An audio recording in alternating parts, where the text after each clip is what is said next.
Over to you, Eileen. Thank you, Pastor Iswa, and thank you all for that. We would quickly go into the introduction of our seasoned resource person for tonight. And he's in the person of Dr. Joshua Okon-Safo. He's a pharmacist by profession and a reformer by calling. He's a consultant, a theologian, and a Christian philosopher. He is the executive director of the New African Concept, a movement with the mandate of championing the cause of holistic national transformation. He is also the torchbearer for the Kingdom Pathfinders Network, a discipleship-based network. He is also a founding member of the Christian-Muslim Forum for Dialogue and Mutual Relations, an interreligious forum for religious and national discourses, and a member of the panel of experts for Partnership and Resource Mobilization Unit at GTZ Service. Further, he is the lead consultant of the Metanoia Consultancy and Publication, a budding consultancy with expertise and focus on value-based leadership and organizational culture management. He is also a lecturer at the Pentecost University with the Department of Philosophy, Politics, and Economics. Josh is a sought-after conference speaker and an author of over 30 books. Some of his books include Let the Church Be the Church, The Essence of Christianity, Volume 1 and 2, Mobilization for Holistic National Transformation, Volume 1 to 12, Africa Shall Arise, The Age of Reformation, and many others. He desires to see the rise of a new generation who will change the narrative of the church, Ghana, Africa, and the world at large. He is also married to a lovely wife, Winnie, and has been blessed with 2 children, Euphria and Samuel Ethan. So tonight, our focus is on Path to a New Ghana. We are gathered here to discuss that and to also ask ourselves with how we move from crisis to recovery. If we all heard our current president's last address, and he said the state of the economy was not good at all. But then the question is, if there is crisis, what are the actions we are taking to move from crisis to recovery, from potential to prosperity, and from the rhetoric to action? Because obviously Ghana is at a crossroad. And so that is what tonight's discussion will focus on. And so, ladies and gentlemen, help me welcome Dr. Joshua Okon-Safo. Thank you. All right. So I trust I can be heard.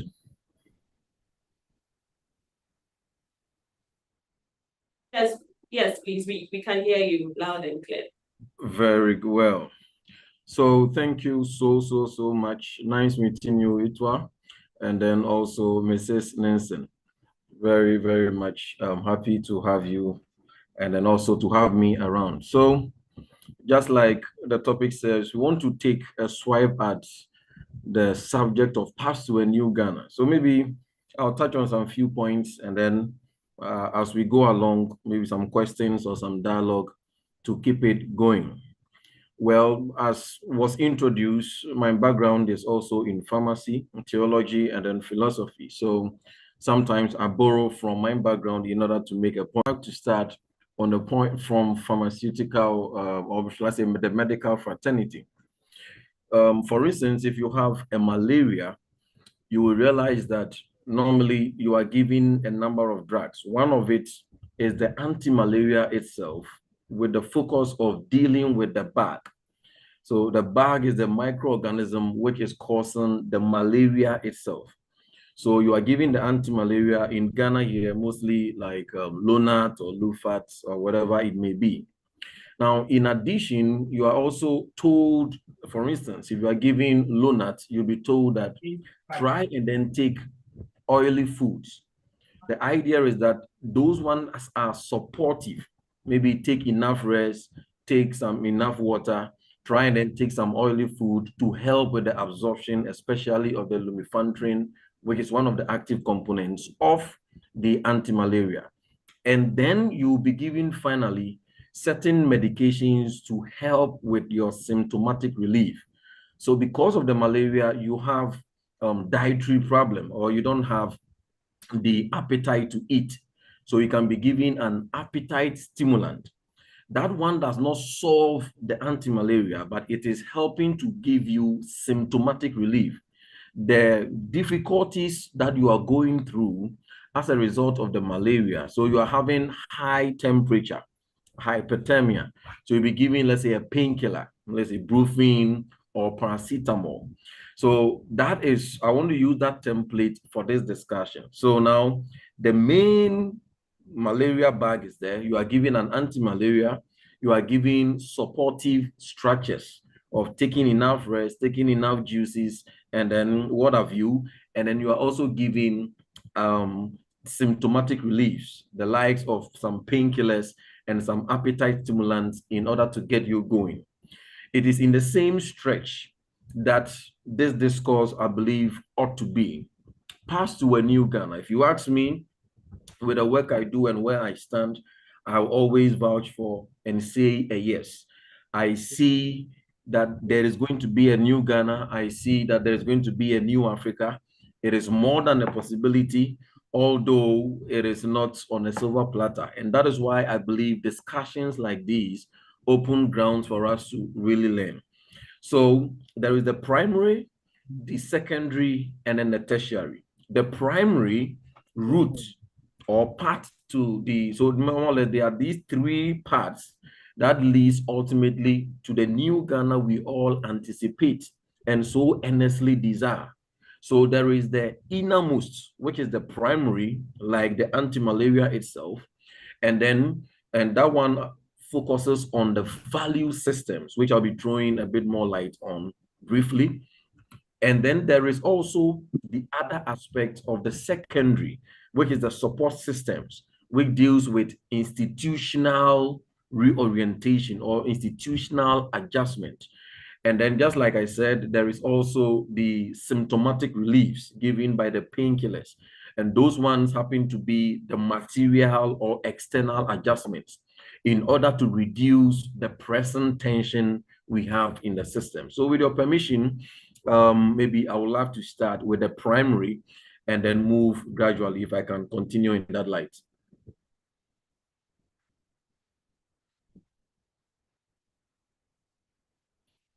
Can I push on? Yes. Please go ahead. Go ahead. Great, great. Okay. So with the primary, this is where we have gotten it wrong. We have gotten it wrong as a people in Ghana, and by extension, it is not different almost all across Africa.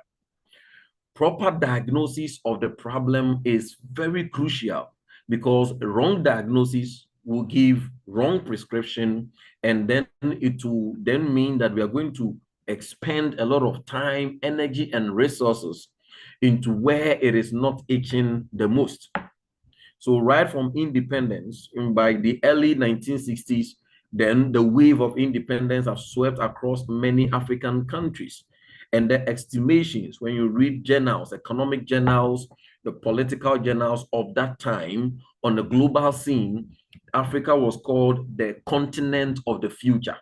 So there were wild expectations, there were wild breeds of estimation that Ghana and then many other African countries will be hit. Unfortunately, about 50, 60, almost getting to 70 years down the line, we have not caught that kind of expectation.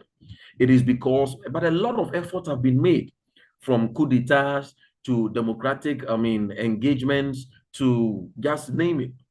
Why is it that all these efforts have not succeeded in translating into tangible results? I believe we have always gotten the diagnosis wrong. And why am I saying that?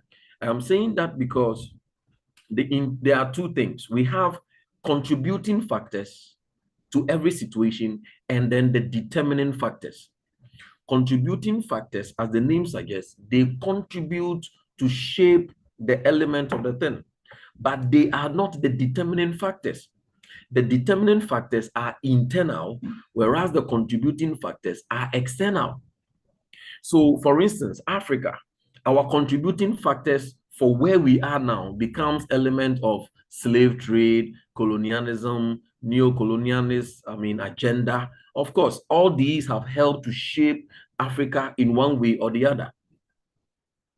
But our innermost or our determining factor is the poverty of our value systems. The corporate culture of the nation, the value systems is the single most important thing of every nation. Unfortunately, it is almost missing in our narrative. Sometimes it comes up, but it comes up just along the line. We focus on the macro structures, the economic boom, the infrastructure, the roads, and then all those kind of things. So those are the things that we give much more attention to. However, in building sustainable governance, one key thing that we should be focusing on is the aspect or the element of value systems.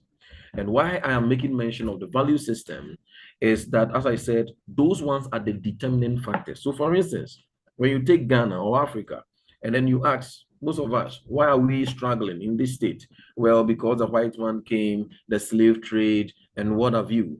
But those ones are only contributing factors. The good thing is that contributing factors are external, whereas determining factors are internal. When you define your life by contributing factors, you are going to live a life of blame game. So we are always blaming somebody. We are always blaming somebody. Yes, so we are always blaming somebody, that somebody has done this, somebody has done this. It is because of that mentality. So if we will see a new Ghana, or if we will see a new Africa, the innermost or the primary determining factor happens to be that of our value systems.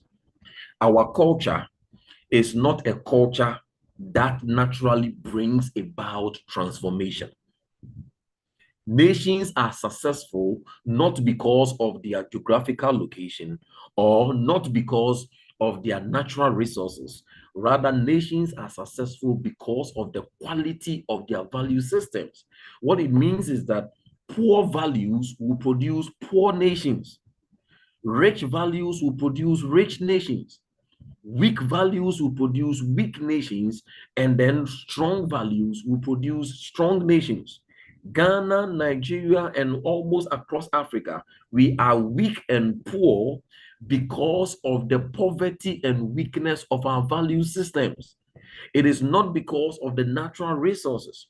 It is rather because our value systems does not translate into transformation. So what are some of them? Take, for instance, our response to time. We've even given it the name, African time. Ghana here, we call it GMT, Ghana Man time. So we have the Greenwich, Meridian time, but we prefer to call it the Ghana Man time. So the average Black man does not value time. And the issue is that life does not give you what you deserve. Life gives you what you bargain for. Life gives you what you bargain for. And if you don't respect time, then you don't respect life. So your bargaining power, it is dead on arrival because you don't value time. And productivity of any kind is a function of time. If we are talking of productivity, then time is a component of productivity. So if you have a nation or a people who don't value time, you shouldn't expect anything meaningful from that nation because they are going to waste a lot of man hours. And all across Africa, we waste a lot of time. Things that we can translate, the time or the man hours that we can translate to produce elements, we are just whiling away the time. So there are several aspects of the value systems.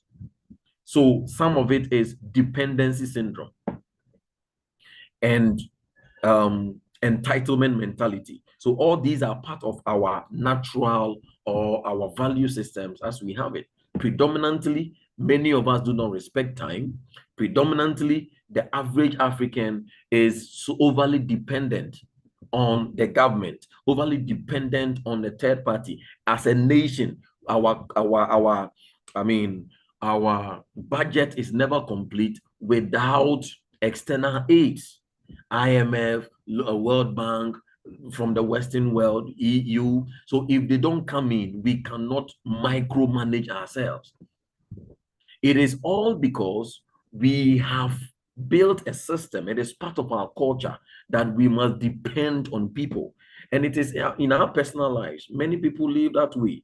When he is building his future, he is calculating what you get from the uncle, what will get from the classmate, what will get. So our system is always a system of dependency. Our system is always a system that is looking at entitlement mentality. So when you complete school as a graduate, the person has a particular mindset concerning work. There's a particular kind of job that I must get because I am a first degree holder, because I'm a master's holder.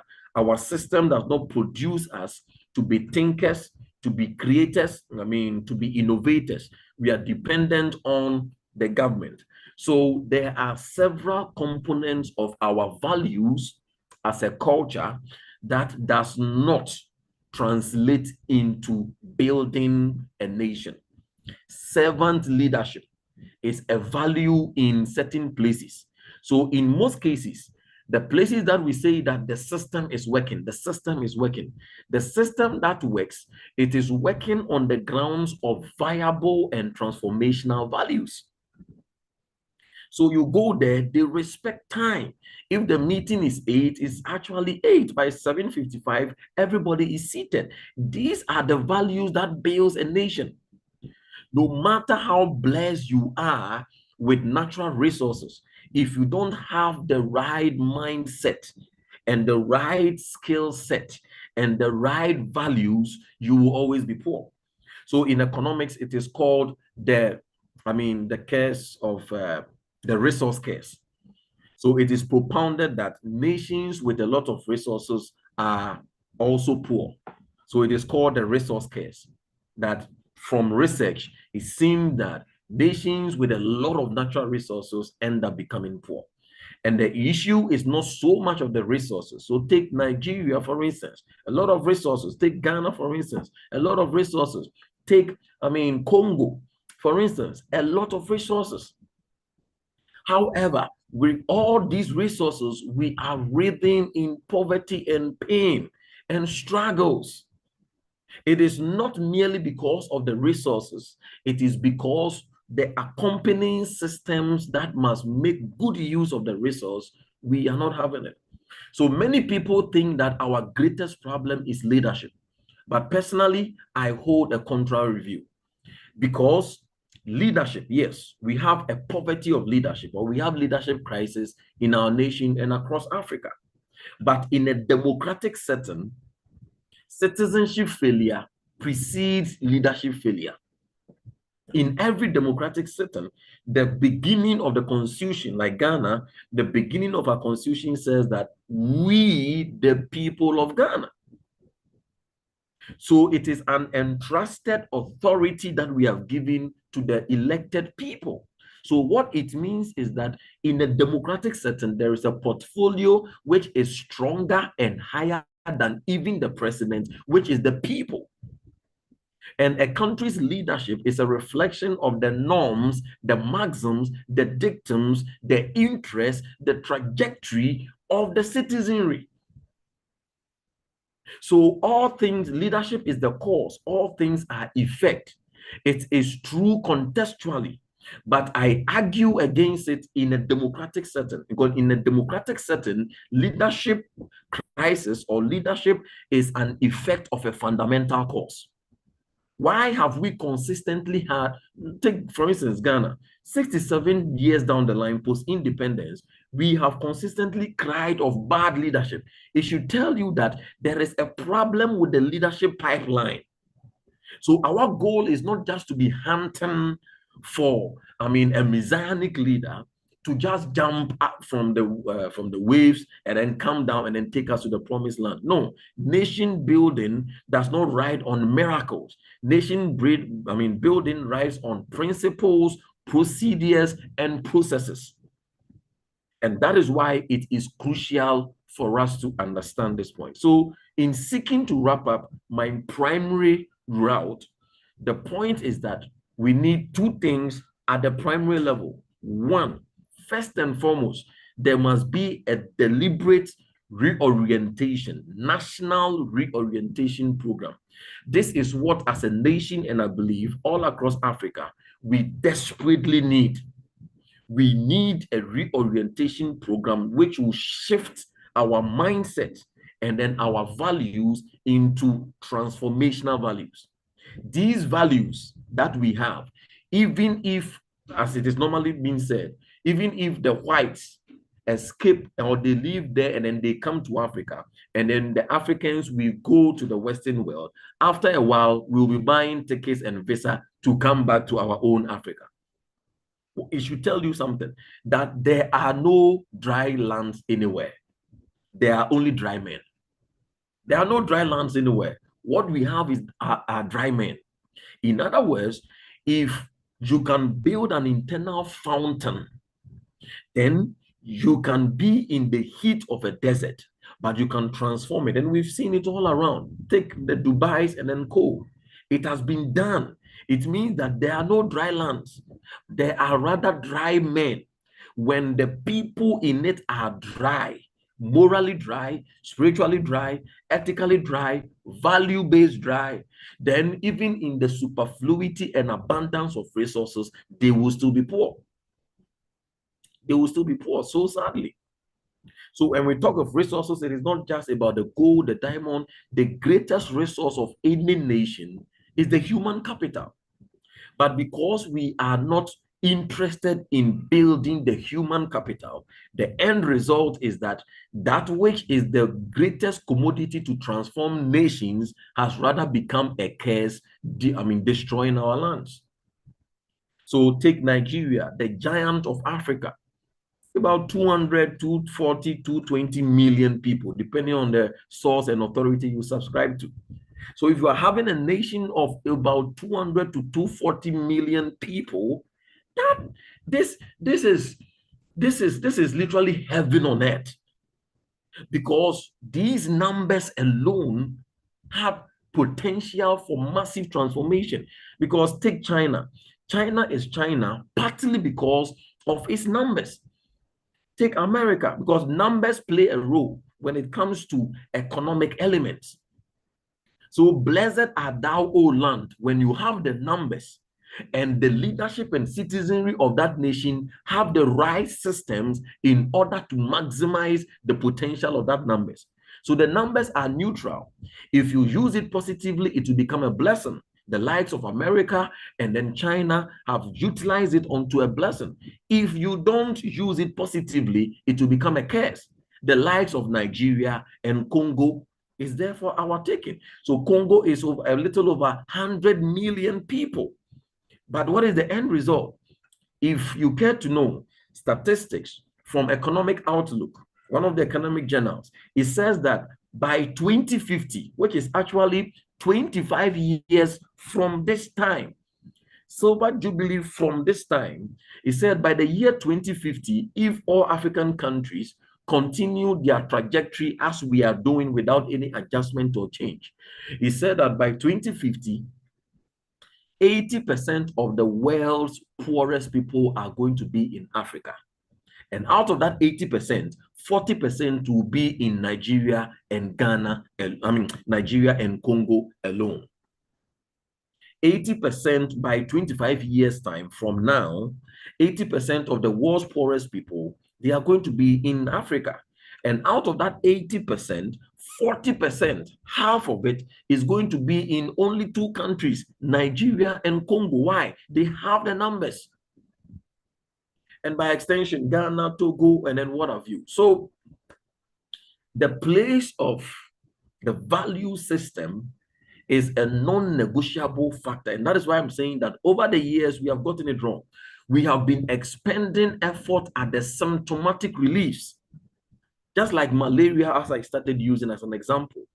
So you get a headache, but the headache is only a symptom of the malaria itself.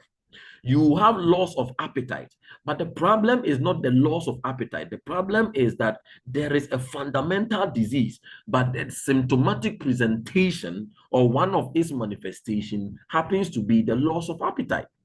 So just imagine that you have the malaria disease and then you don't take the anti-malaria and you keep on taking painkillers to reduce your temperature. It goes up again. You reduce it. It goes up again.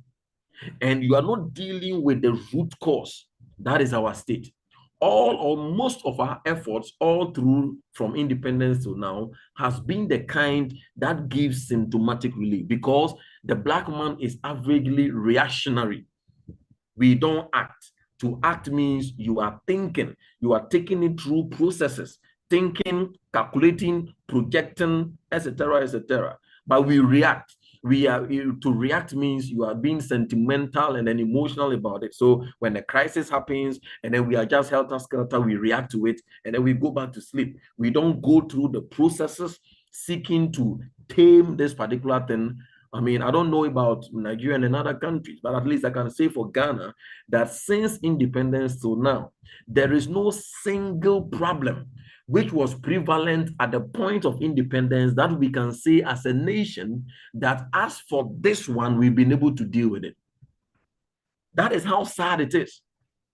There is no single problem that we can say that, well, we had electricity problem, but even if we have not done well as a nation, as for this electricity problem, we have solved it. So all across Ghana, we don't have electricity problem. All the problems which were there at the point of independence, some are even worse now, but all of them are still prevalent, including flooding, including whatever you can think about. We have not succeeded in solving one single problem. But IMF and then World Bank has pumped trillions of dollars since independence till now, all across Africa. It should tell you that the problem is deeper than we may be thinking.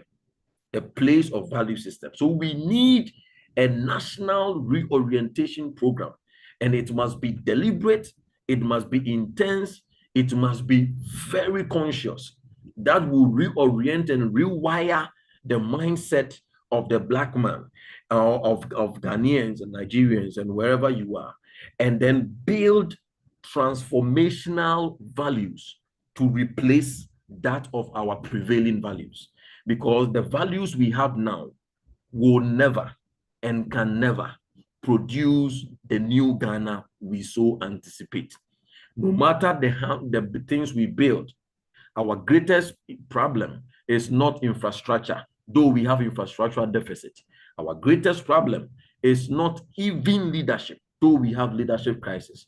Our greatest problem is a value system, which then includes leadership and citizenship, because citizenship failure. So we have a leadership failure because we have a citizenship failure. The people of Ghana, we have failed. And because of that, the failed people, we have produced our own kind of leaders. Like beget like. Failed citizenry will produce a failed leader. So that even if miraculously you get somebody like the likes of Kwame Nkrumah, a messianic leader kind, because the people's mind is not in the direction of change, even that person will struggle to make a change. So that is the first aspect. We need a national reorientation program. And then number two, we need a national integration. A national integration. By national integration and cohesion, what I mean is we are a country, but we are not yet a nation.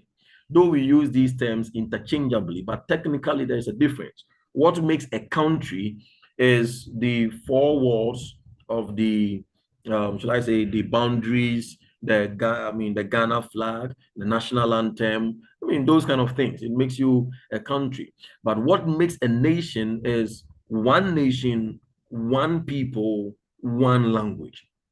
And by language, we are about dialects. By language, we are talking about that the people are speaking a common language. One of our woes as a nation, and by extension, many nations of Africa or countries of Africa, is that we are not yet a nation. Take Ghana. So Ghana has been pieced together.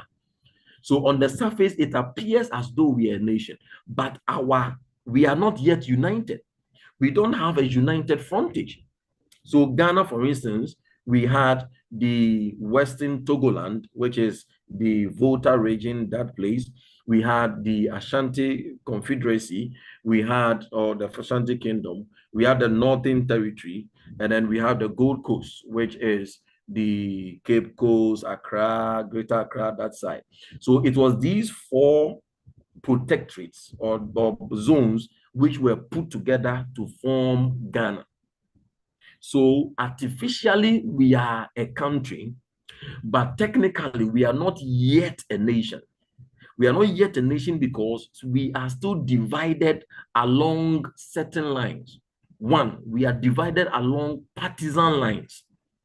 So we are not seeing it as what can we do in the interest of our nation. No, our political party, the interest of the political party is so dear to us, and it takes preeminence over the corporate good. It is because we are not yet a nation. We are divided over tribal lines. So Nigeria is no different. Even in other places, there are a lot of religious tension. So we are divided in Africa. There are 3 levels of division. We are divided over religion, but in places for the religious division or tension, it is stronger in certain places than in others. For instance, it is stronger relatively in Nigeria as compared to Ghana in terms of the religious tension. But all across Africa, when you put everything together, we are divided across religion, which may be a bit undergirding, but the 2 strong, we are divided along tribal lines, and we are divided chiefly along,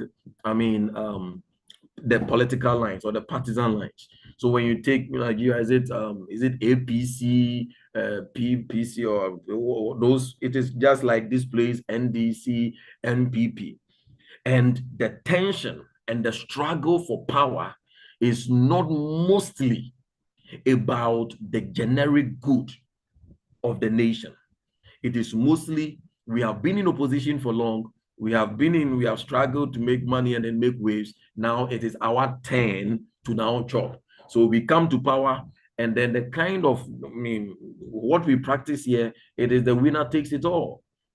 So there are very deeper conversations which come to bear that when we leave the surface and then we get deeper. So the national integration will bring us together. And that is a program that must run that will bring us together beyond our political parties' interests and beyond the interests of our tribal lines.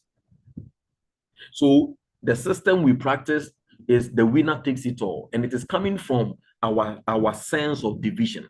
Because it is the winner takes it all. At the end of the day, if this party comes, and then another party comes. When another party comes, all the people who were working in the previous government, we will sideline all of them, regardless of how potent and powerful or transformational the person is. Whether you are a minister, CEO, and anything, all of you will pack. Now it is our turn. And then now we bring our squad. So when they leave, they all leave the scene. And then we also come with our squad.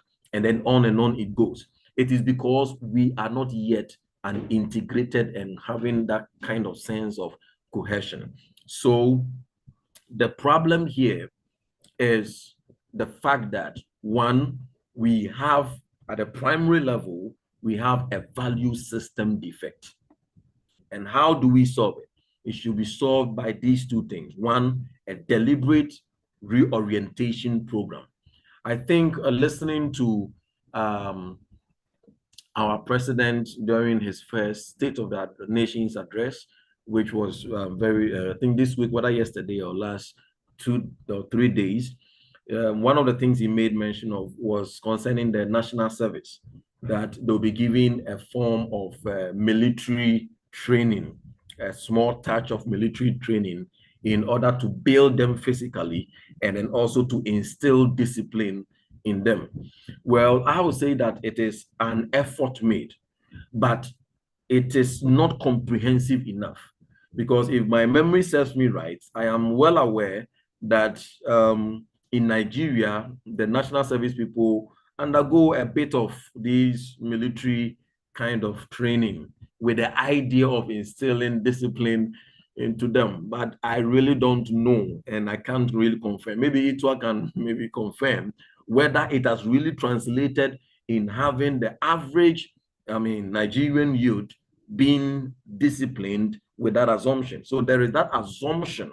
And I think that is what our president is seeking to also replicate here, where the service people will undergo a form of military training to build physique and then also to instill discipline in them. But if you are to open the question or even it up, you realize that you may even have to ask that even the full-time military caucus, are they really disciplined? So these are deeper questions which require deeper approaches and then deeper answers. So that is at the secondary level. I've spent a lot of time on the primary because essentially it is the main thing. If we get it right, the others are going to be external flow or distillation of the inner transformation that we're talking about. So to wrap up, at the second level, which is the support system, we need an institutional adjustment. So we need a national reorientation program as well as a national integration and cohesion program to solve our main problem, which is a value system issue and a mindset problem. At the secondary level, we need an institutional recalibration. An institutional recalibration across board. At the various institutions, we must reorganize and redesign our various institutions, the mindset in terms of the motive, and then its operationalization. One of the things killing us as a nation and by extension Africa is wastage. We waste a lot of time and we waste a lot of money. And by this, I will applaud our president for the fact that he has made it clear that this coming set match will not be organized in that usual pomp and pageantry, but rather they will have something small at the presidency. And I think that it is cool. In the first place, what have we been celebrating for over 60 years now?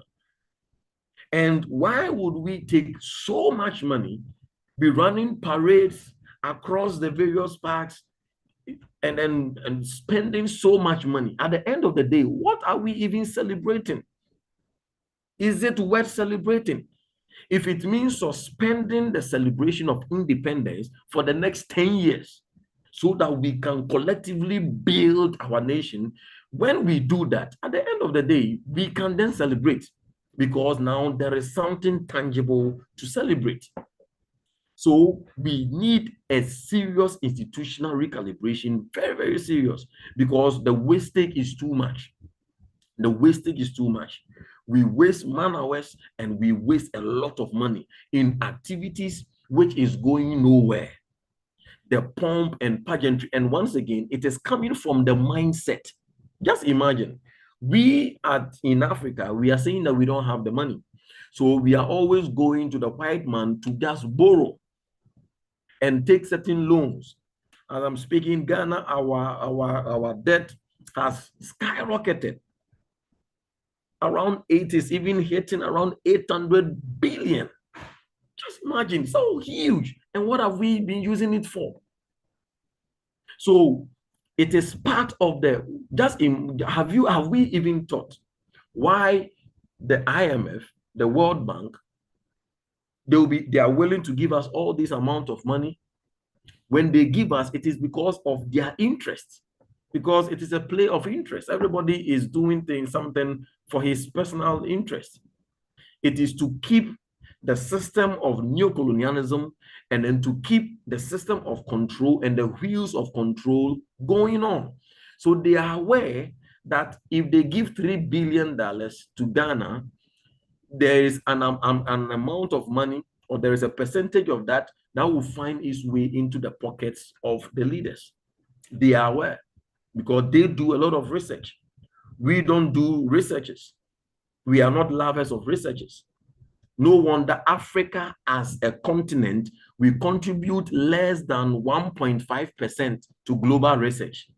Just imagine 668 public universities in Africa collectively, with all our professors and doctors and what have you, we contribute less than 2% of global research. It means they are doing most of our researches on our tertiary schools and research centers. It is because it is being sponsored by the whites. They are having universities and they sponsor tropical diseases. They are not affected by, because they're in the temperate zone. They are not affected by tropical diseases, but they make room to pay for researches that will go into tropical diseases. It is to keep the system of control still going. And when the money comes, the system we have here, people will be stealing it, chopping it. So by the time we realize we have a small percentage of it available for the work for which it was meant. So the second level is a massive orientation or a massive adjustment at the institutional level. We must rebrand, and then, we must recalibrate what our educational system is. We must let the people know that education is not just going to school, study, get a certificate to go and look for a job. Rather, education is to train your mind to think and then to solve the problems of the society. So by this, that's the difference between schooling and education, because certification is a product of schooling. Education is a commitment to lifelong learning in order to solve the problems of the society. So if from independence till now, as I said, we have not succeeded in solving a single problem in Ghana, we must ask ourselves, do we really have educated people? Yes, we have schooled people, and they can show for their schooling with all kinds of awards and all kinds of certificates. But do we really have educated people? And if we have educated people, what effort has we gone into solving the practical problems of the society? An institutional adjustment. So adjustment at the educational level, for people to know that education is about solving the problems of the society and developing the mind to think and reason and come up with creativities and innovations, and not just go and getting a certificate to go and look for a job somewhere, which is not even mostly there in the first place. And many others. When it comes to our attitude towards work, it is not that the average person thinks that he is working for his boss. We must recalibrate it. Institutional recalibration must tell the employee that you are working with your boss. You must see the workplace as you are providing either services or products. It is your way of contributing to meet a dying need of the society and to advance human civilization. So it is not that you are working for your boss, it is that you are working with your boss to meet a demand in the society. So there are several institutional recalibration that we have to do all across board. We as a nation, majority of, when in most cases, when you see a project going on, like building roads or flyovers, or it is because it is being sponsored by external funds. How shameful can we be? It is because majority of our funds that we raise internally from the taxes and the various revenues, when we raise them, majority of it, part of it goes into paying for our the interest on loans that we have taken. And then majority then goes into what we call emoluments, or paying salaries and allowances.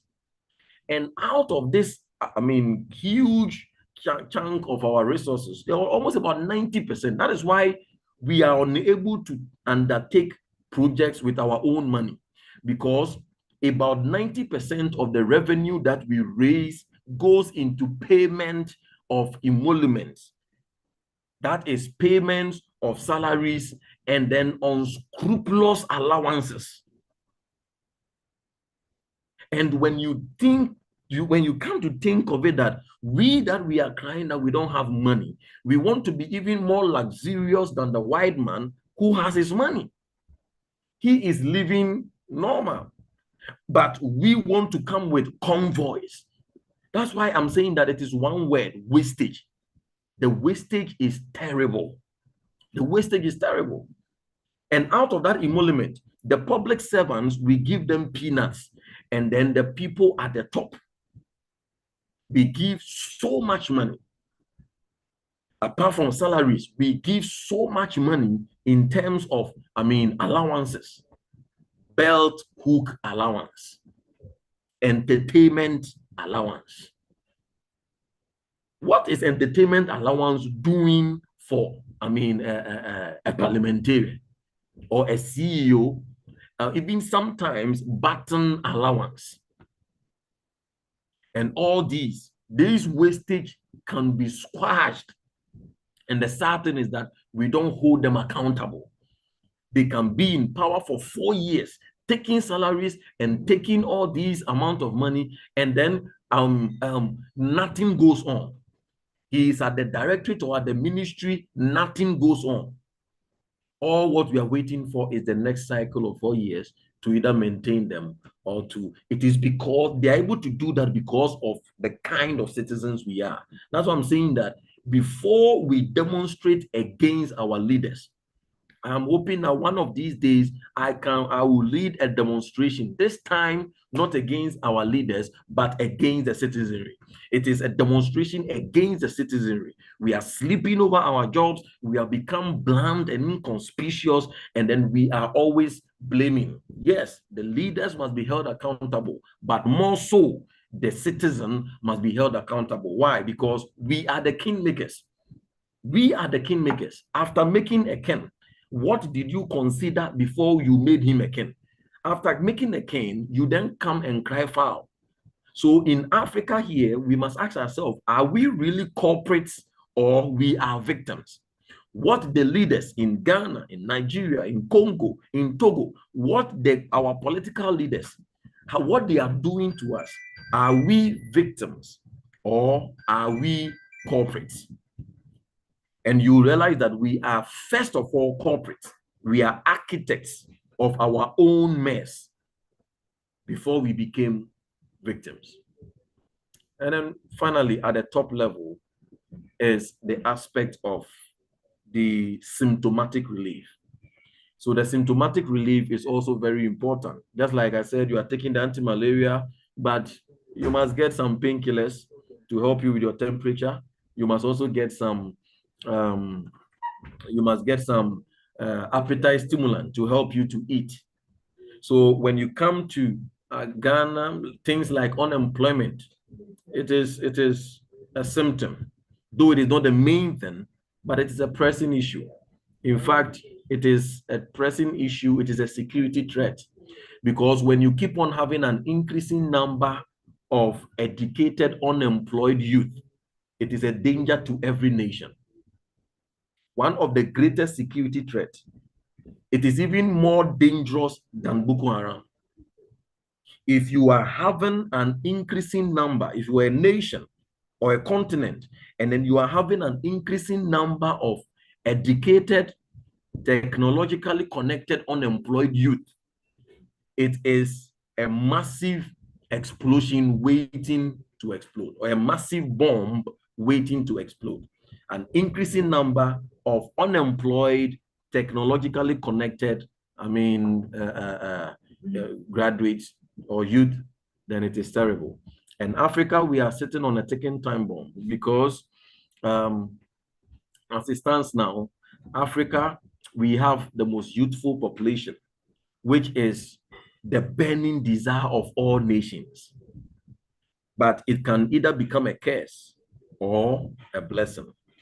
So in building a new Ghana, as we are working on the innermost, we should also be looking at taming the tensions or quenching the blazing fires of unemployment, the blazing fire, the things that are external and are becoming so tenuous, we can look at reducing its intensity, more or less like short-term approaches to attend to them whilst we engage this.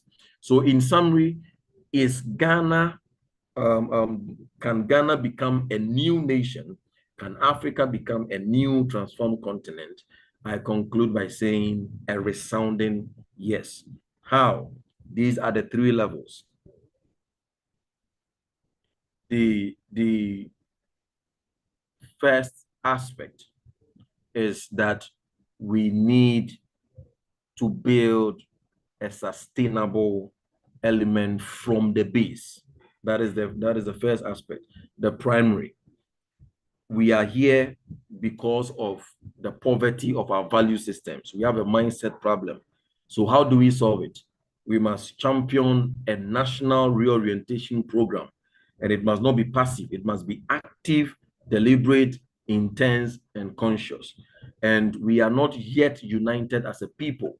So as part of it, we must champion a national integration and cohesion program to solve the innermost problem of the value systems. Number two, there must be an institutional recalibration at all fronts. We must reduce wastage and we must redefine the essence of work, the essence of education, the essence of leadership, the essence of everything, so that the upcoming generation will not understand it that leadership is a means, or political leadership is a means to sort oneself, but rather it is a means to serve the people who have given you the power.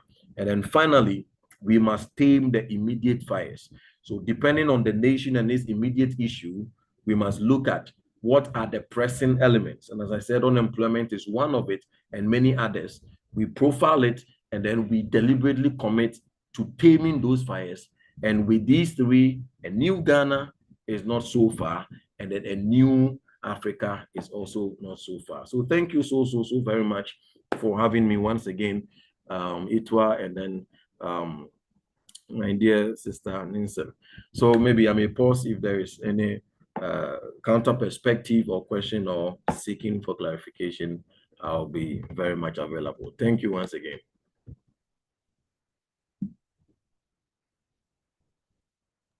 Thank you. Thank you, Joshua.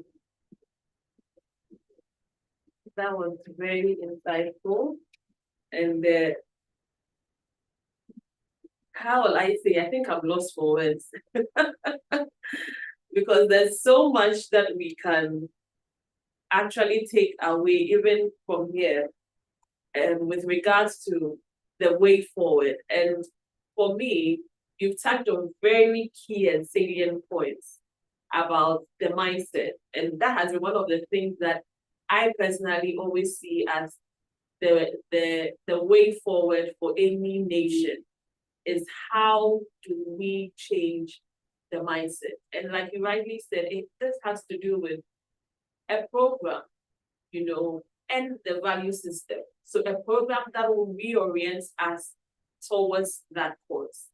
And so thank you once again. And we are opening for questions now. So if there's a question, kindly raise your hand and I would call you so that you can unmute your mic and then you would ask your question. I see Nana Boateng, welcome. Please unmute and then let's have your question.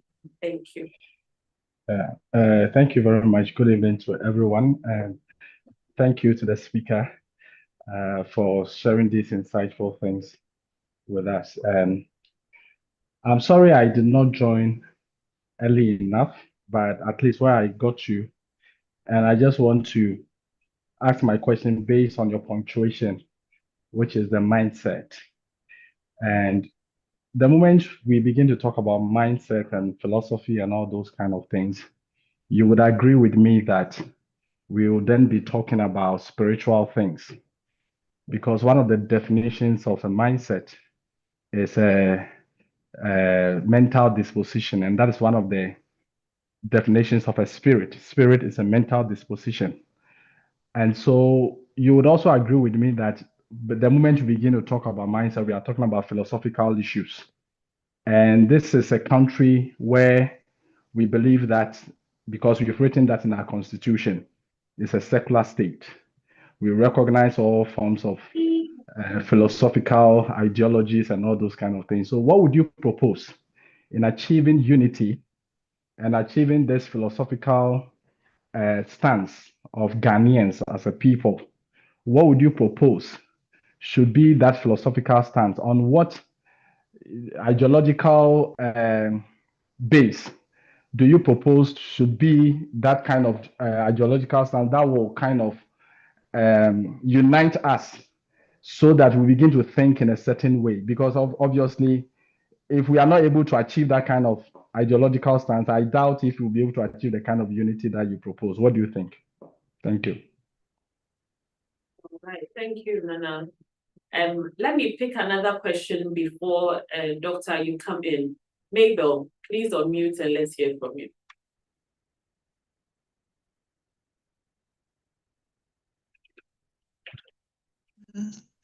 Hello. Yes, good evening. Good In evening. fact, I'm short of words and I'm just holding my breath because it looks like my expectations have been outweighted. Thank you very much for that 1 hour delivery. It is really what we need.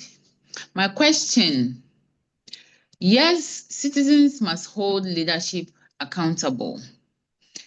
Per my personal observations, I stand to be corrected.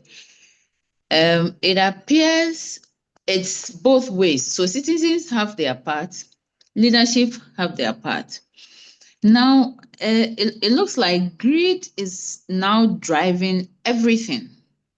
So like you said, citizens will do our part. If we are not doing, we have to be blamed. If leadership also is greedy, because at the end of the day, leadership drives everything. Everything rises and falls on leadership. So that if citizens are not doing their part, it's worsened by the fact that leadership is also not doing their part. From where do we start if leadership is filled with greed, such that you can neither move to the left nor to the right? I hope my question is clear. Yeah. Yes, ma'am. I would ask Doc, please, you can unmute and then let's take these 2 questions for now.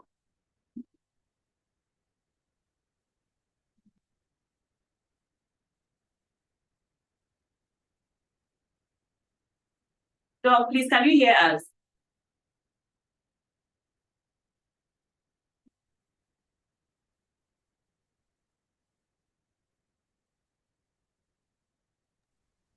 Okay.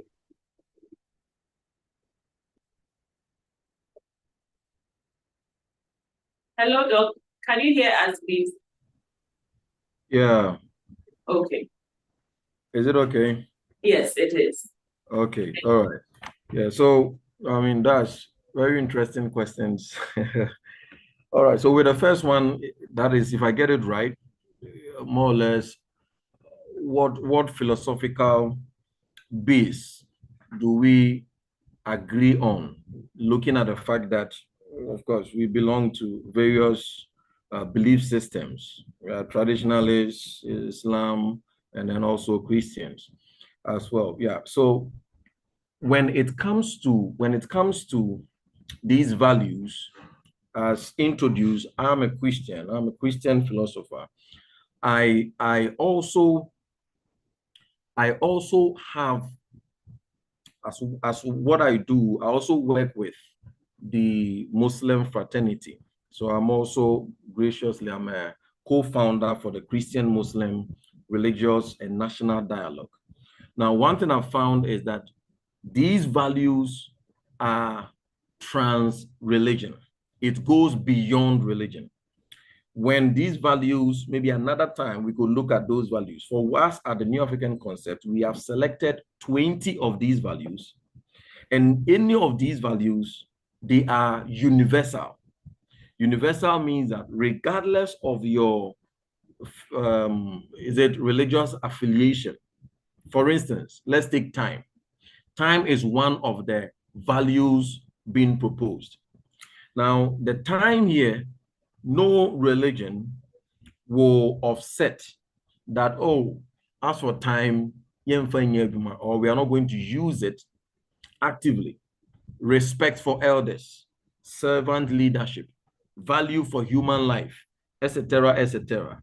If you push me to the wall, I will tell you that it is within the Christian philosophical base that will give you the purest capacity in order to discharge it to the utmost level. However, you don't necessarily need to be a Christian to be able to subscribe to these values. That is why you have nations like Norway, which is predominantly an atheist zone, but they are able to engage these values for their transformation.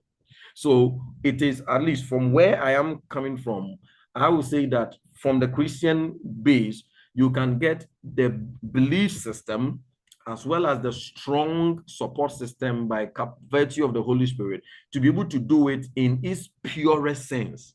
However, these values are values that transcend necessarily religion. Truth is objective, truth is universal. So be it the respect for time, be it this, be it this, be it this. And through these discussions, when we bring it onto the national scale, it opens up for dialogue. So through dialogue and then respected debates, not a tenuous debate, then we must first agree that what is the picture of the new Ghanaian that we want to see. So we must hold national debates, national consensus and discussions, and then we will be able to come and then define our philosophical base that as a people, when we talk of the new Ghanaian, it should be a person who A, does this, B, does this, C, does this, D, does this. However, maybe in its purest sense, I may recommend the sponsorship of Christianity, but everybody could be able to adjust to those kind of stuff. And then also the second question was with regards to the place of the leadership. And I fully agree with Mabel on that. The fact that if the citizens fail, it is worsened when the leaders also even fail. And she's talking about greed. It is terrible. It is terrible. So the greed is part of the values that we are talking about. That because we are greedy at heart, that is the motive with which we enter. So we get into the political space, we see it as an avenue to amass wealth for ourselves and our cronies. And that is why there must be that shift, that is rather an avenue to rather serve. And in building this, one of the things that is going to help, two things that I'll recommend. One, leadership. A nation that does not invest right things and raise the leaders of tomorrow has no right to demand sound leadership when they grow, because it is garbage in, garbage out. When the children were growing, right now, our leaders, at a point, they were in primary school, they were in JHS, they were in SHS, and they were in the tertiary school. The question we should be asking as a nation, and when we talk of the nation, 4 pillars: the religion, our education or schools, the family, and then the media. What did we invest into the potential leaders when they were growing?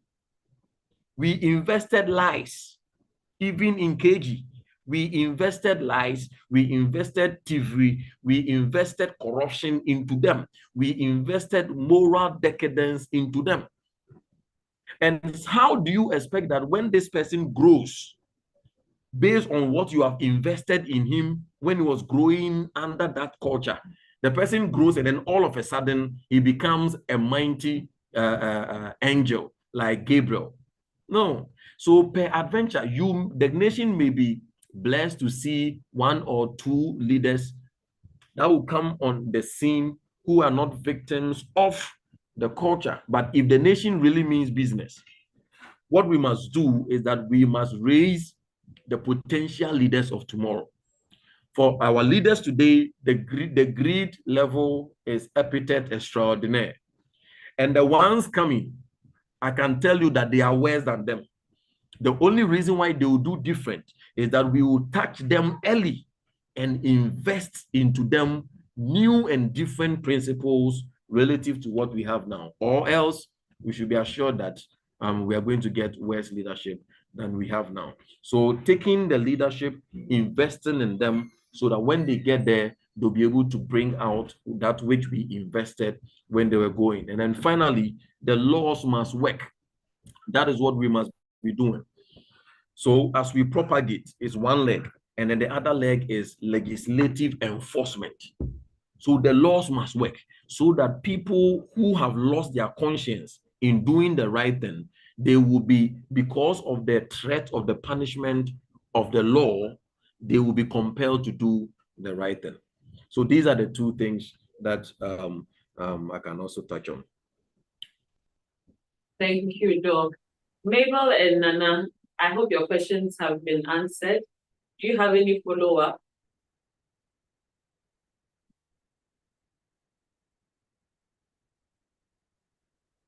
Nana?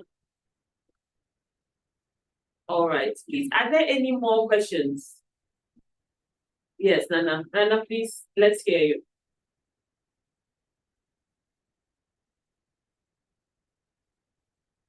Nana, please unmute your mic. We want to take. Yeah, I was trying to unmute, but I couldn't. Okay, sure. Yeah, thank you very much for your answer. But then the follow-up is that you were talking about the fact that, yes, you agree with me that it's a religious stance and all that kind of thing. And you were saying that Christianity would have been the purest thing. So now, given that position, and come to think of it, that Christianity forms the largest part of the population, don't you think we would then have to leverage on our critical numbers to rather channel a transformation through the church?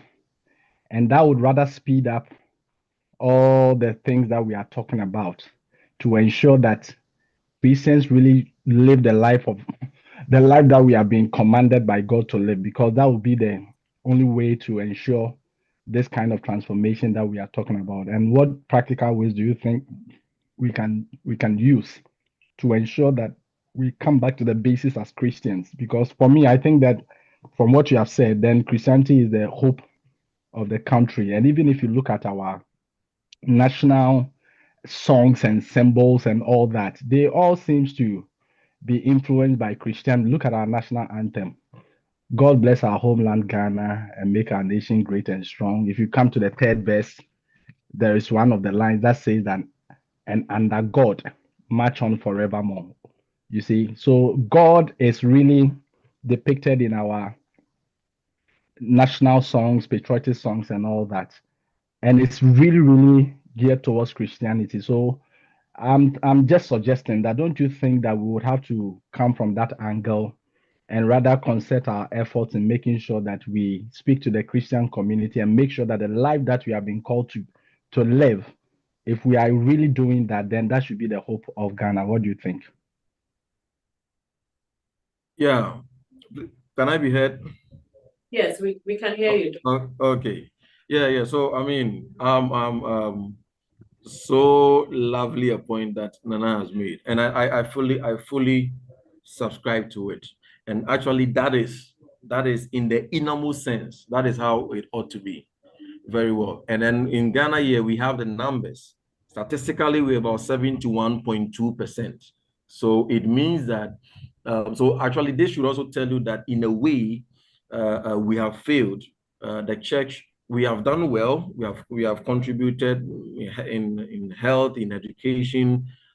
Yes, there have been a lot of contribution, and we cannot be blind to it. But by and large, we have failed in producing the right mindset for the believer, because Philippians 2:15 says that, or is it 5 said that, let the mind which was in Christ be in you also, which means it is a mindset, a philosophical way of interpreting the world of reality. So I fully subscribe to it, and I fully agree that the numbers are there. What we have to do is, first of all, a theological reset or recalibration, because our theological perspective is not that which liberates us to concern ourselves so much with the nation. It is more internal and subjective. It is more need-based. That is how we have defined our theological base. So the average Christian is looking for blessings, breakthroughs, and all that, rather than the outlook, what can we do to contribute to it? So we can take the conversation further within the Christian circles, and then it will be faster and then way easier. So thank you so much for the point, and I fully acquiesce to that as well. Thank you, Doc. Thank you, Nana. So I'll now invite Prof. Nikki. Please Yes. have you update so that we hear from you, please. Okay, Doctor, thank you very much for that mixed grill that you gave us from your background of pharmacy, philosophy, psychology, and everything. I think you were well equipped to give us food for thought. I'm not surprised that Ghana and in fact all African countries have similar problems. Similar problems because as nations, well, we are not nations, but as communities, we had our own culture. We had our own way of handling situations that will cause violence in the community, that will cause us not to thrive and all that. We had all those things. But with our colonial masters, they call them, we had to adopt other principles, other ways of handling our own problems. So what I think we should do is to look at what we are doing now and see how we actually handled those things in the past when we were smaller communities.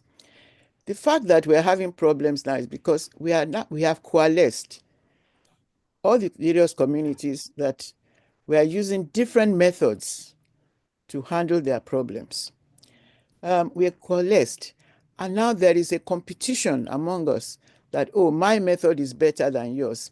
The person who mentioned Christianity, I'm afraid if we go by that route, we are going to go a bit astray. I am a Christian, but I believe that if we are going to solve our problems as a nation, we cannot impose one religion over others. There are many Africans who are even irreligious. They don't believe in Islam. They don't believe in anything. They believe in their forefathers' way of worshiping, And the forefathers' way of worshiping got them to fear retribution. If they did something bad, they believe sincerely that something equally bad will happen to them. That is the basic thing that we need in people. People need to realize that you will suffer the consequences of doing something, of not looking after your neighbor, of hate and committing violence, etc. That is the basic moral principle that has to go around. Whether it arises from Christianity, Islam, or any other religion, that is a major moral philosophy that has to be adopted. Having said that, how do we get this to be adopted? In modern times, we have tried to put it into a constitution that will tell you that, okay, there are laws. If you break these laws, you will suffer the consequences. So the Constitution is very, very basic to our reorientation. And when we are, discussing the Constitution, we have to bring it closer to what our forefathers used to practice. They had a constitution locally among them.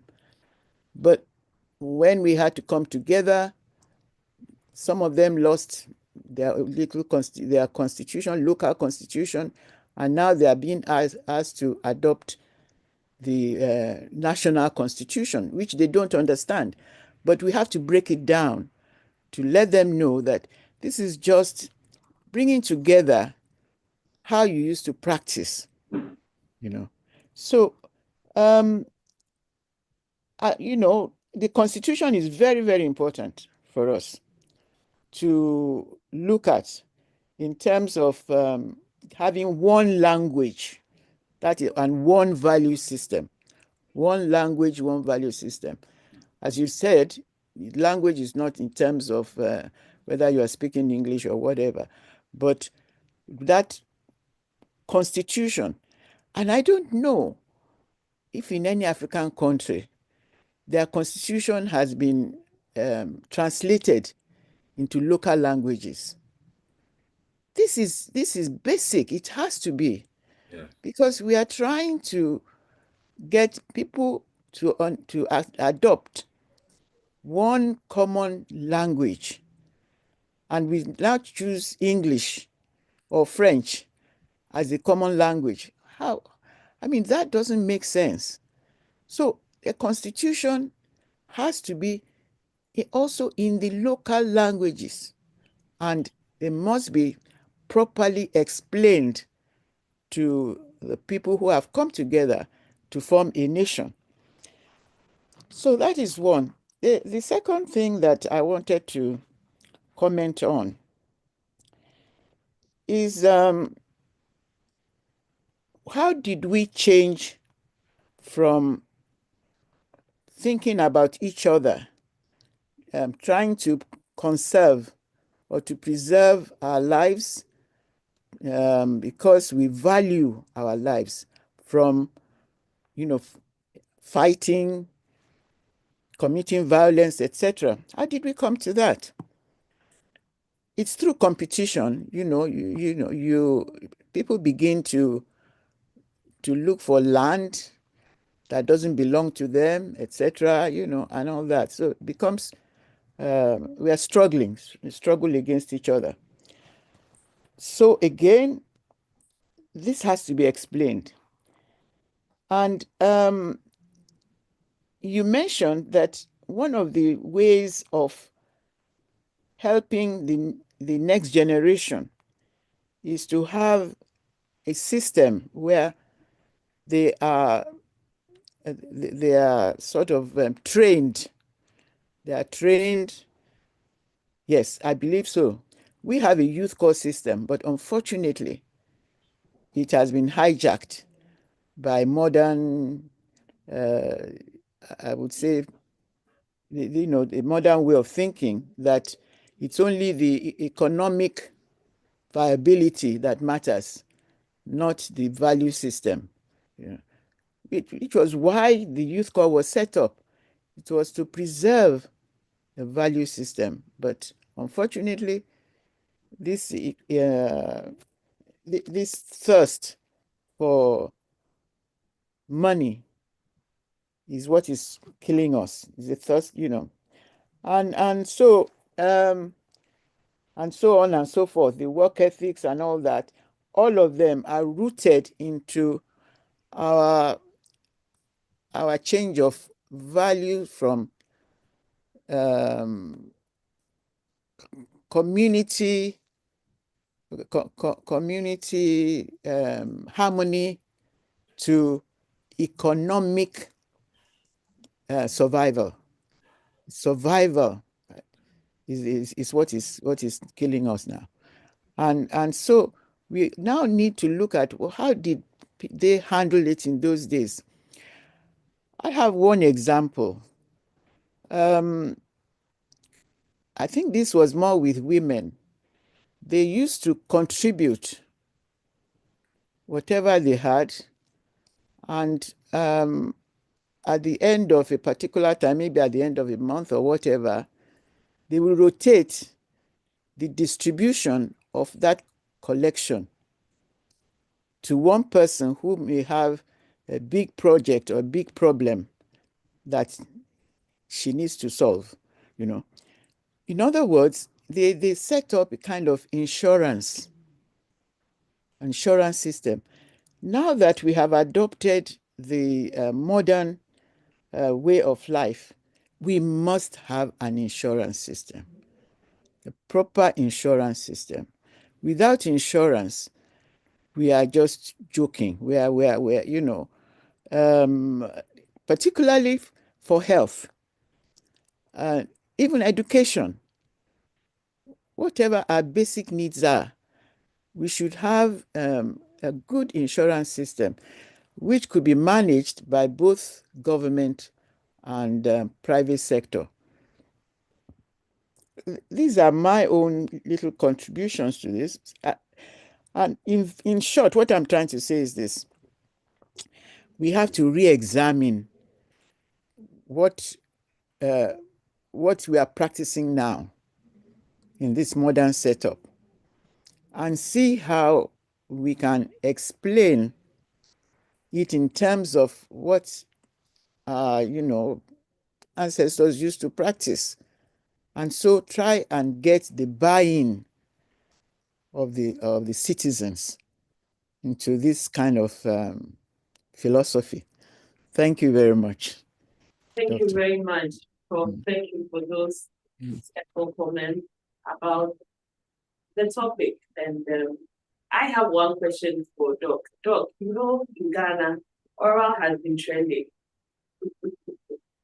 And so, based on the two categories you gave us, the primary and then the secondary, with the secondary focusing more on the recalibration and redesign of our institutions, do you think that oral is helping to redefine the essence of the importance of what corruption is doing to us as Ghanaians and even to the nation?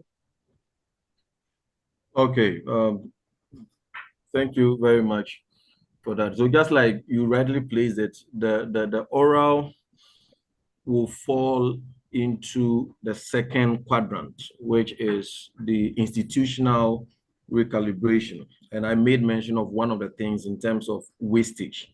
And then the wastage then comes as the corruption, monetary, and all that. So I think as it stands now, it will be a bit premature to conclude or to give a verdict on oral.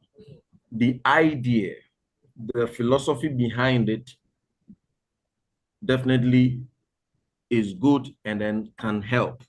Yeah, but the reason I'm saying it is premature is that we have had a bit of similar elements in the past. And then ultimately, we really did not see anything transformational about that. So I would say that possibly we should allow it to cook a bit, that we can draw more viable conclusion on it. But the idea is not bad. But even the deeper things, let's take, for instance, the aspect of the National Service saga. Our interest. So now there is a situation, ghost names, so many thousands of people being paid on a monthly basis over, is it 5 to 8 years period. Now, our obsession, it is part of the reason why I'm saying that we are too reactionary. If we don't solve the primary, every effort at the secondary and tertiary will be very good but ultimately it will go down the drain. And that is why we've not been able to solve any single problem since independence. But a lot of committees, a lot of effort has gone into. So the oral is good. As I said, we will assess it as it goes along, but the idea alone is good. It is at the secondary level. There is a need, if it continues detached from a primary investment, it will come back to square one. And I'm giving a typical example with the NSS saga. So now we have the ghost names, and our obsession has now become the key players. Let's say the CEO and then the deputy CEO. It's like that is where our obsession is. They have chopped a lot of money. Hey, so look at the amount of money they were chopping all this. Yes, so that one is one aspect. What we should be doing by way of what we call systemic thinking is to be asking deeper questions that, okay, now when you go to parliament, there are parliamentary supervisory committees that most of the institutions, in fact, all the institutions, how they run and then their disbursement of funds and everything, there are specific committees in parliament that have parliamentary oversight over them.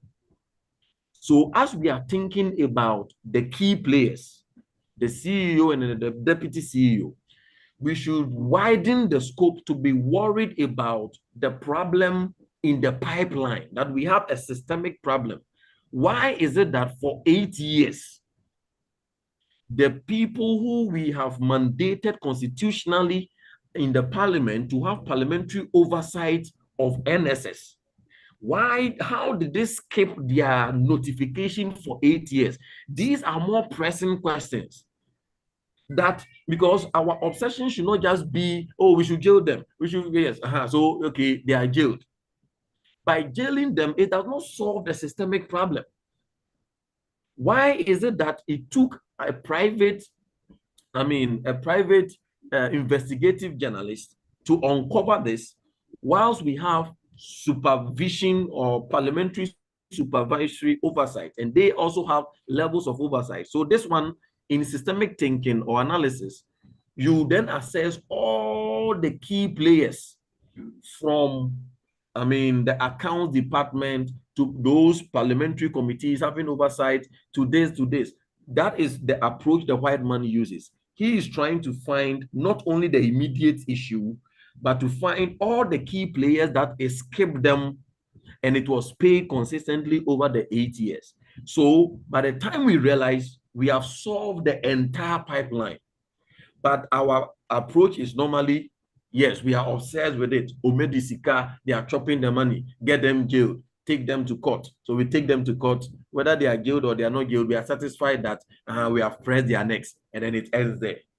So I would say that it is a bit premature for us.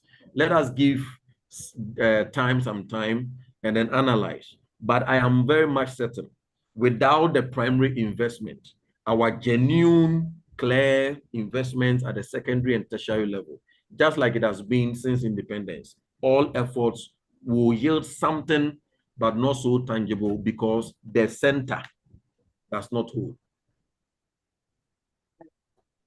Thank you very much, Doc. Before I hand over to Pastor Itua, there's a Google form link in the chat. Please, would like to stay in touch for our subsequent events. So kindly make some time and then complete the forms so that we can get in touch and keep you updated on our events. So Doc, once again, from my end, thank you very much for honoring the invitation. It has been on point.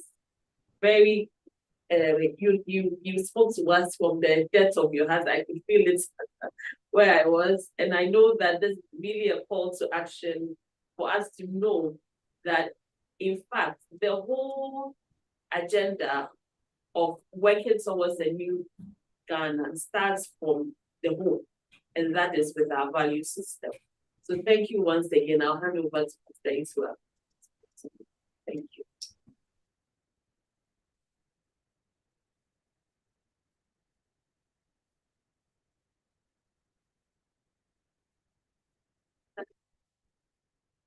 Pastor Islam. Yeah.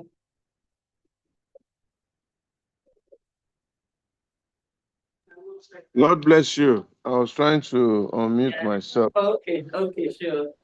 Yeah, I think that was a really, really fantastic session. And I want to thank my brother for bringing that to come to pass and giving us such a great session and so illuminating. One area where I wanted to ask him, if he's still on the call before he leaves, is to say, all right, you did say that Norway and places like that, they're able to drive some kind of value system down because they got people in leadership with that kind of value system. How did those people get into leadership, or how did they get such people into their leadership, or how did those values, how did those people evolve? You know, America, for example, also was developed by some people who sat around a table and they decided that this is going to be our values in America. How did those people evolve? Is there a way that you can tell me, or what happened? Okay, very great, Pastor Itwa. Yes, so basically, when you consider the America and then the should I say Europe, principally, what gave them the kind of transformational values that they have is the rippling effect of the Reformation, as championed by Martin Luther, Martin Barker, John Calvin, etc., etc. And that was a major contribution that really shaped the, shall I say, the Western world. So the philosophy of the Western world is principally that which was shaped by the church or the Reformation. Then came also the age of enlightenment. So it is being said that the American eagle, the eagle of the American element, has two wings. Now, the right wing is the spiritual arm, which is born out of the revelations and principles of the Reformation. And then the left wing is that of the Enlightenment, which came up with the scientific boom, the intellectual sophistications, the philosophers giving perspectives, and then all that. So this combination gave a very solid system to what they were doing, and then it moved on. So it is the rippling effect of the Reformation. So much so that is how powerful culture is. Culture is so powerful that now you don't necessarily need to be a Christian necessarily in America to be averagely honest. The average white or the average American atheist is seemingly more honest than even the black pastor. Why? It is because there is a culture that they have grown to meet. The culture have been fused with hard work, and those ones historically a lot of references can be made to various authorities that subscribe to the fact that the economic boom of America and Europe, the value system that they had, got proud to that time. Many people don't know, and this is where some of us, we get the joy of our belief that it is more than a possibility, because America or Europe have not always been like this. They used to be even more superstitious than Africa. They used to practice every kind of superstition. Look at the Greek mythology, trying to explain, the material world with myths, superstitions, deceptions. Take the Aztec Empire. They were killing human beings. That is present-day Mexico. They were killing human beings. They were crucifying people. So human sacrifices, slave trade. So every indigenous thing you can think of in Africa, they were doing it even times 10. But here is the case that after the Reformation, a new wave, blew across Europe and in America, where now people were asking questions. People were now committed to hard work, the dignity of labor. So superstition will tell you that it is, in quote, somebody who is doing you. So you to fight the person just by prayer, just by prayer, just by prayer.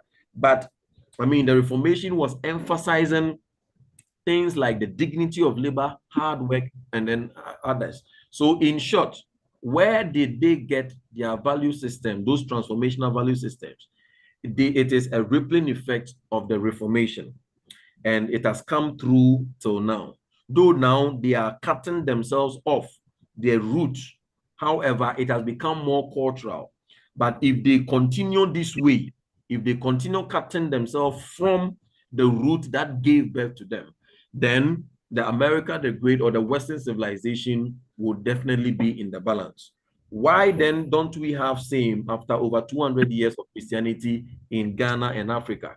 And these are the questions. It tells you that then the kind of Christianity we are practicing is quite problematic, or it has certain issues which we must burrow into with further questions, which, as I said, there's a need for the church in Africa to have serious theological recalibration from how we have been doing things. And definitely, if we get it right, then just like it happened, we can have a reformational, rebirth, which will then scatter itself into every facet of our society, from politics to media to education to what have you. So that's a little I may add to the point.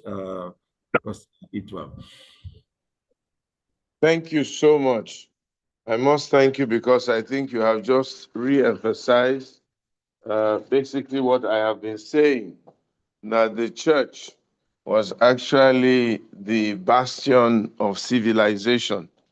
And it was the move of the church, the reformation in the church, and all things like that, that eventually led to the transformation of society. I mean, you're absolutely right. You know, when we, as young people, we used to read those comics, Odin, Mighty Thor, and all that kind of thing. And people thought they were just comics, but they were actually the celebration of idolatry, or the fashionization of idolatry that Europe was trying to push itself away from. And then Christianity came, and the Reformation came, and the minds were transformed. Romans chapter 12, verse 2 to 3, be ye transformed by the renewing of your minds. And that is what has led to modern day values. So I think the church in Africa is actually missing its role. And what they have done to divert our attention is that we have become miracle centers. We have become money-making and inspirational and motivational speaking centers. And the church itself is not even speaking about values because of desire for congregation. But so we have a lot of work to do as a people. We must ensure that one of the things that those of us who still have a little bit of knowledge, a little bit of exposure, is to continue to shout and raise our voices at the risk of many things, to emphasize the need for value as a basis of societal transformation. And to keep re-emphasizing the point that if you do not have values, you cannot really develop. There's no shortcut. There's no shortcut to it. And I think if it's one of the things we achieve, even on the ALG platform, and we're able to send this message Africa-wide, then according to our speaker today, is a real basis for national development. It might take time. It might take a few years. It might take 20, 30 years. But over time, light will begin to overcome darkness. I want to thank you very, very much. And thank you for especially the last point of clarity. God will bless you. And I hope we look forward to engaging you one-on-one and seeing in whatever other areas we can work together with the African Leadership Group. to bring about a right Africa. Thank you all for being on the platform today. We're truly grateful to you. We hope you've enjoyed this session as much as we have. And once again, please thank Dr. Joshua Opongsafo for me, and also Eileen for masterfully conducting the session. And we look forward to our next session of the GLS very soon. God bless us all and have a wonderful rest of the weekend. And may the month of March bring forth truly exciting things. Thank you very much. God bless you all. Thank you, and God bless you all too. Thank you. Thank you, Doctor. Thank you, Pastor. And thank you. Very everybody. insightful session. Right. Wonderful. Yes, it was. Mhm. All right. Thank you. Please don't forget to complete the Bye, Eileen. Thank you all. Bye, See you everyone. again next session. God bless you. Eileen, well Have a done. wonderful evening. Well done, Eileen. Very Mhm. great. Thank you, Jumoke. Thank you. Good night. Good Night. night. God bless.